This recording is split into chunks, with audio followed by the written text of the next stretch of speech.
जैसे ही मौसम बदलता है, एक कहानी हर घर में शुरू होती है। बुखार, बदन दर्द, सिर दर्द। और हम सब सोचते हैं, अरे ये तो बस मामूली सा वायरल है, ठीक हो जाएगा। लेकिन क्या हर बुखार वाकई साधारण होता है? यही वो सवाल है जो सबसे जरूरी है। ये कैसे पता चले कि कब मामला सिर्फ एक वायरल का है और कब ये कुछ और है? क्योंकि देखिए, कुछ बुखार इतने ज्यादा तकलीफदेह होते हैं ना कि लोगों ने उसे एक नाम ही दे दिया है, हड्डी तोड़ बुखार। जी हाँ, बात हो रही है डेंगू की। और यकीन मानिए, ये नाम कोई मजाक नहीं है। ये उस दर्द को बयां करता है जब ऐसा लगता है कि सच में शरीर की एक एक हड्डी टूट रही हो। तो चलिए अगले कुछ मिनटों में इस दुश्मन को अच्छी तरह से समझते हैं। हमारा गेम प्लान बिल्कुल सीधा है। पहले जानेंगे कि ये हड्डी तोड़ बुखार आखिर है क्या, फिर मिलेंगे इसके दो सबसे बड़े विलेंस से, सीखेंगे इसके लक्षणों को पहचानना, समझेंगे कि डॉक्टर इसकी पुष्टि कैसे करते हैं, और सबसे जरूरी, इससे लड़ने और बचने का तरीका क्या है। तो चलिए शुरू करते हैं पहले पॉइंट से। आखिर ये हड्डी तोड़ बुखार का सच है क्या? सबसे पहली और सबसे बुनियादी बात, डेंगू एक वायरस से होता है, किसी बैक्टीरिया से नहीं। अब ये जानना क्यों जरूरी है? क्योंकि इसका मतलब है कि एंटीबायोटिक्स इस पर बिल्कुल बेअसर हैं। इसे आर्बो वायरस भी कहते हैं, जिसका बस इतना सा मतलब है कि इसे कीड़े मकोड़े फैलाते हैं, और हमारे केस में वो है एक मच्छर। और यहीं से कहानी में हमारे दो विलेंस की एंट्री होती है। पहला तो खुद डेंगू का वायरस और दूसरा उसका ट्रांसपोर्ट सिस्टम, यानी मच्छर। अब जरा इस दुश्मन को करीब से देखिए। ये कोई मामूली मच्छर नहीं है। इसका नाम है एडीज मच्छर, और इसकी आदतें बहुत ही खास हैं। सबसे हैरान करने वाली बात, ये रात के अंधेरे में नहीं बल्कि दिन के उजाले में काटता है। और इसे कोई गंदा पानी नहीं चाहिए, नहीं, इसे तो चाहिए हमारे घरों में कूलर में, गमलों में या पुराने टायरों में जमा हुआ साफ पानी। और सोचिए, बस सिर्फ एक इन्फेक्टेड मच्छर अपने इलाके में दर्जनों लोगों को बीमार कर सकता है। लेकिन कहानी यहाँ और पेचीदा हो जाती है, क्योंकि डेंगू का वायरस एक नहीं है, इसके 4 अलग अलग टाइप है, जिन्हें हम सीरोटाइप कहते हैं। इसका सीधा सीधा मतलब ये है कि किसी भी इंसान को जिंदगी में एक बार नहीं बल्कि 4 बार डेंगू हो सकता है। और एक बात गांठ बांधने वाली है, अगर किसी को एक बार इन्फेक्शन हो चुका है तो दूसरी बार वाला इन्फेक्शन अक्सर ज्यादा गंभीर रूप ले सकता है। तो ठीक है, दुश्मन यानी वायरस शरीर के अंदर आ चुका है। अब क्या होता है? आइए देखते हैं कि शरीर में इसकी कहानी कैसे आगे बढ़ती है। देखिए, मच्छर के काटने के फौरन बाद कुछ महसूस नहीं होता। असली खेल तो 3 से 10 दिन बाद शुरू होता है।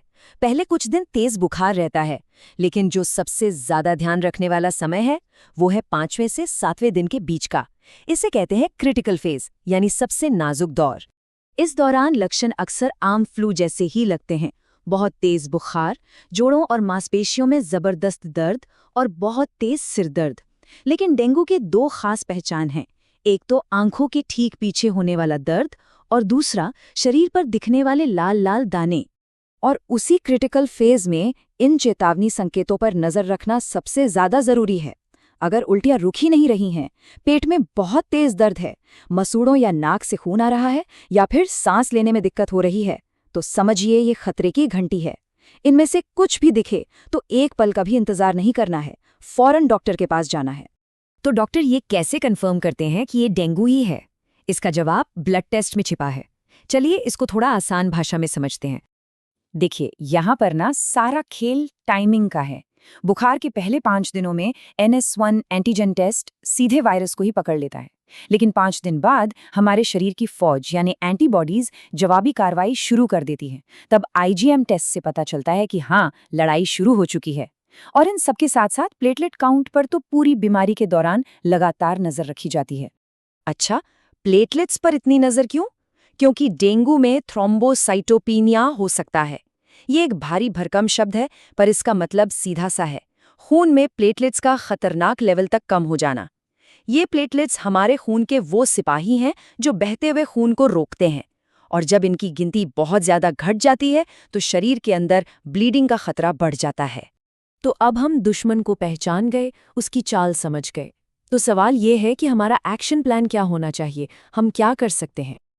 देखिए, डेंगू को मारने के लिए कोई जादुई गोली नहीं है, इसलिए शरीर को लड़ने में मदद करना ही सबसे बड़ा इलाज है। और इसके लिए सिर्फ 3 चीजें करनी हैं। खूब पानी और लिक्विड्स पीना, शरीर को पूरा पूरा आराम देना और बुखार के लिए डॉक्टर से पूछकर सिर्फ और सिर्फ पैरासिटामोल लेना। और जो करना है उससे भी ज्यादा जरूरी है ये जानना कि क्या बिल्कुल नहीं करना है। दर्द कम करने के लिए एस्पिरिन या इबुप्रोफेन जैसी कोई भी दवा भूलकर भी न लें। ये प्लेटलेट्स को और कम करके ब्लीडिंग का खतरा बढ़ा सकती हैं। और जैसा हमने पहले ही बात की, एंटीबायोटिक्स का तो कोई रोल ही नहीं है। लेकिन हम इलाज तक की नौबत आने ही क्यों दे? डेंगू के खिलाफ सबसे बड़ी और सबसे असरदार लड़ाई है इसे होने से रोकना। असली जीत रोकथाम में ही है। और अच्छी बात यह है कि रोकथाम बिल्कुल भी मुश्किल नहीं है। बस 3 आसान से कदम उठाने हैं। पहला, दुश्मन का घर ही तबाह कर दो। मतलब अपने घर और आसपास कहीं भी साफ पानी जमा न होने दे। दूसरा, खुद को बचाओ। दिन के समय पूरी बाजू के कपड़े पहने। और तीसरा, एक सुरक्षा कवच का इस्तेमाल करें, यानी खुली त्वचा पर मच्छर भगाने वाली क्रीम या लोशन लगाएं। तो बात बिल्कुल साफ है, ये लड़ाई किसी एक इंसान की नहीं है, न ये सिर्फ डॉक्टरों और अस्पतालों की है। ये लड़ाई हम सबकी है, हम सबकी साझी जिम्मेदारी है। तो सवाल बस एक ही बचता है, क्या हम सब मिलकर अपने लिए, अपने परिवार वालों के लिए और अपने आस पड़ोस के लिए इस दुश्मन का सामना करने को पूरी तरह तैयार हैं?